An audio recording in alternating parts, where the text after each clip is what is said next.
에서 민중이 주인되는 세상, 노동자, 농민, 서민도 자기의 권리를 지킬 수 있는 세상을 주장했는데 그것을 보고 위헌이라고 합니다.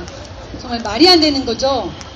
민중이라는 말을 처음 쓴 사람은 일제시대의 역사학자로 또 민족주의 독립운동가로 유명한 신채호 선생님이었습니다.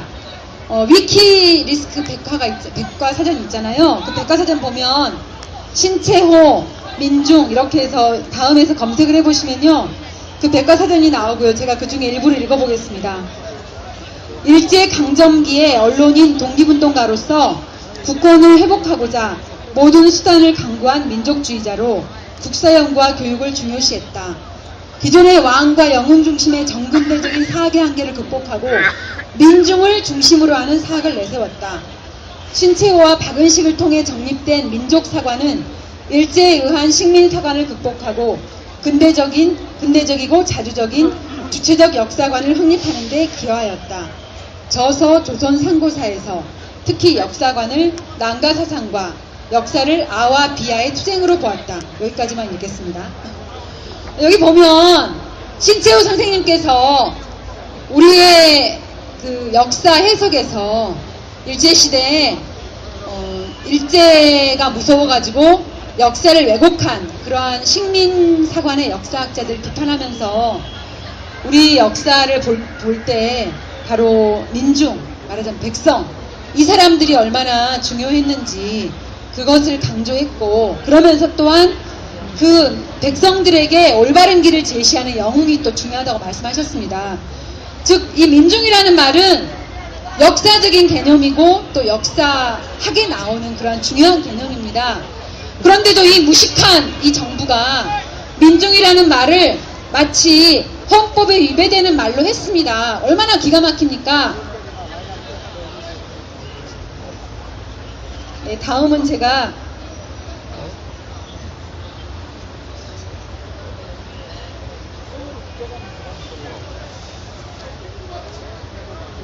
잠깐만요.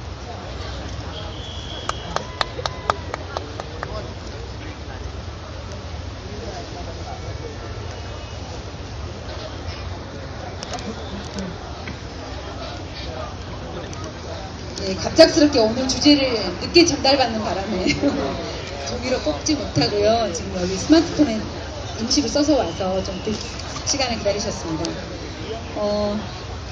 정당 해산을 시키려면요, 예를 들어서 현재 이 정당을 가만히 두었을 때 폭력을 유발해서 국가 질서를 위협할 때, 그럴 때 긴급하게 해산할 수 있다고 합니다. 그런데 이것은 정당 해산이라는 것이 처음 나온 게 독일이거든요. 독일의 나치당 아시죠? 그 나치당이 세계대전을 일으키고 유태인을 학살하고 수많은 사람들을 죽음으로 몰아가지 않았습니까? 그래서 나중에 독일이 이제 그 전쟁을 일으킨 것에 대한 것, 그리고 나치당이 그 당시에 나치당이 일시적으로 독일 국민들의 지지를 받았었거든요. 그러니까 독일 국민들을 잘못된 길로 이끌어간 거죠. 그래서 그 나치당이 다시는 독일 역사에서는 출연하면 안 되겠다, 이러한 자기 반성 속에서 나치당과 같은 당이 다시 나타나면 정당이 생겨나자마자 바로 없애려고, 그래서 이 정당 해산 법을 만든 거예요. 그리고 여러 가지 절차를 거치다 보면 복잡하니까 그러면 그 당이 커질까봐, 그래서 그 짧은 시간에 정당을 해산시키기 위해서 헌법재판소가 판단할 수 있게 이렇게 해준 겁니다. 즉, 나치당과 같은 당을 하지 말라고 생긴 법이에요. 그런데 우리 통합진보당은 나치당이 아니잖아요. 우리가 무슨 극우 그런 당입니까? 뭐 다른 민족을 학살하는 그런 당이 아니지 않습니까? 그래서 이 헌법 정당 해산을 원래 하자고 하는 그 취지에 안 맞고요. 또 현재 우리가 지금 국회의원, 도의원, 시의원 열심히 활동하고 있는데, 합법적으로 활동하고 있는데, 아니 법을 이렇게 잘 지키는 사람들을 갑자기 헌법에 위배된다는 게 또 말이 안 되지 않습니까? 헌법에 여러 가지 좋은 조항들이 참 많은데요. 사실 우리나라 법이 헌법을 따라가지 못하고 있어요. 헌법에는 노동 3권도 있잖아요. 그런데 그 노동 3권이 지금 지켜집니까? 즉 현재 우리 법이 헌법을 위배하고 있습니다. 엄격히 말하면. 그러니까 그렇게 잘못된 법을 주장하는 당이야말로 어찌 보면 해산을 해야 되겠지만, 우리는 그래도 민주주의 국가니까 그렇게 잘못한 당도 국민들의 심판을 받아서만 뭐 국회의석을 국회의석을 한석도 못 받거나 또는 직전 선거에서 국민들의 표를 2% 이상 받지 못하면 그러면 정당이 해산되잖아요.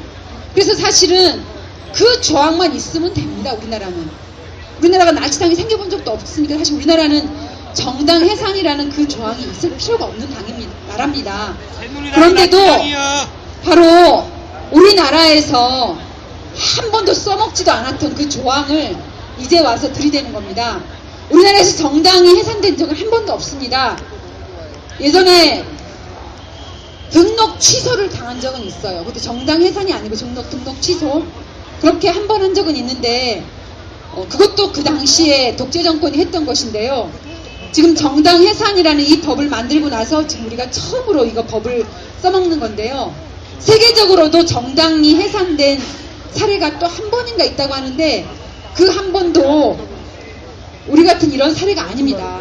그러니까 즉 어느 나라도 아무리 독재국가라도 우리 같은 이러한 진보 정당은 일부러 남겨둡니다. 왜냐하면은 세계적인 외교를 해야 되는데 창피하니까 다른 나라에다가 말할 때 야 우리도 진보 정당이 있어, 우리 민주국가야 이렇게 자랑하려고, 그렇게 자기들 주장하려고 일부러 진보 정당을 남겨놓거든요. 더군다나 지금 우리가 몇 명의 의석이 몇 개나 됩니까? 300개 중에 지금 6개밖에 없잖아요. 그럼 60분의 1인데 60분의 1의 의석을 가지고 무슨 나라를 들었다 놓겠습니까? 그러니까 이렇게 작은 진보 정당은 오히려, 이런 작은 진보 정당은 오히려 좀 살려주고 지원하고, 그래서 우리나라가 민주주의 국가라는 것을 만천하에 알리기 위해서는 일부러 남겨놔야 되는 당이거든요. 그런데도 지금의 정부는 얼마나 다급했는지, 얼마나 무서웠는지 우리를 죽이려고 하고 있습니다. 오늘 그 기사였나요? 헌법 학자들에게 설문조사를 했다죠. 오늘 아침인가 다음에서 본 것 같은데요. 헌법 학자들의 46%가 통합진보당 해산은 안 된다, 헌법상 도저히 안 된다 이렇게 답을 하셨고요. 33%가 찬성하셨습니다. 헌법학자 중에서도 뭐 보수가 있고 진보가 있겠죠. 그런데 우리나라 헌법학회의 학자들은 많은 부분이 좀 보수적인 분들이래요. 진보적인 학자 몇 명 안 된대요. 그런데 그 보수적인 분들까지도 자기들이 생각하는 헌법의 정신에 이걸 비춰봤을 때 통합진보당 해산은 말이 안 된다는 거죠. 그러니까 우리가 그렇게 좋아하는 그 전문가의 견해가 그렇습니다.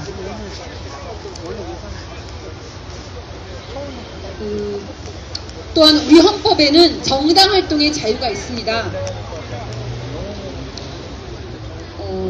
아까 말한 그 정당이 나치당이라거나 아니면 당장 폭력혁명을 유발해서 국가를 어떻게 전복시키냐고 이런 게 아니라면 그러한 정당은 자신들의 생각에 다양한 차이가 있다 하더라도 그 정당 활동을 자유롭게 보장한다는 것이 헌법에 명시되어 있습니다.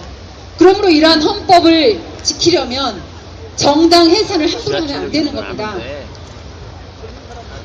그런데 왜 지금 박근혜 정부는 통합진보당을 당장 없애려고 할까요?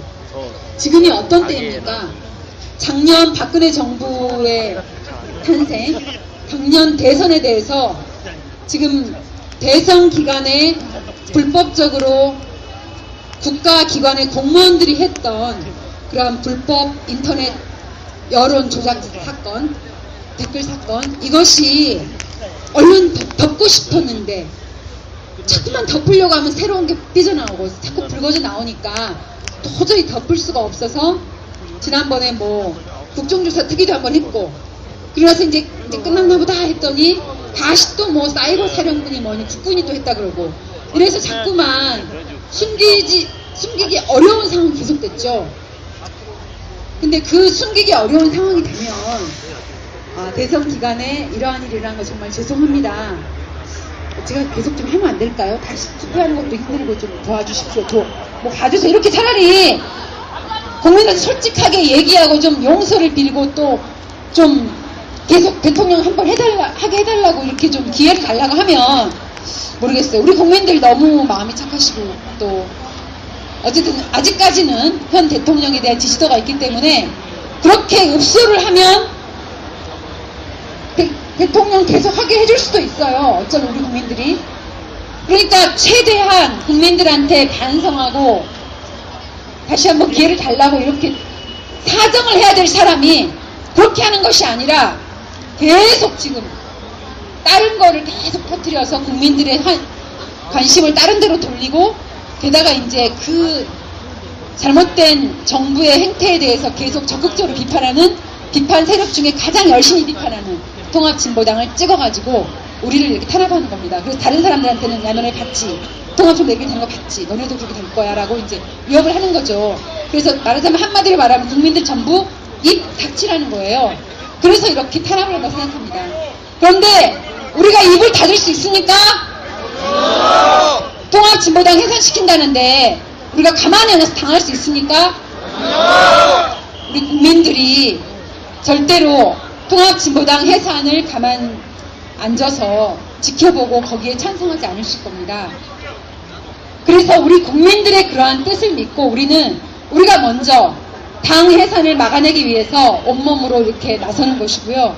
그래서 국회의원 5명 삭발도 하고 또 단식도 오늘로서 3일째입니다. 이 물과 소금만 먹고 있는데요. 정말 물과 소금만 먹는 단식은 좀 힘들더라고요.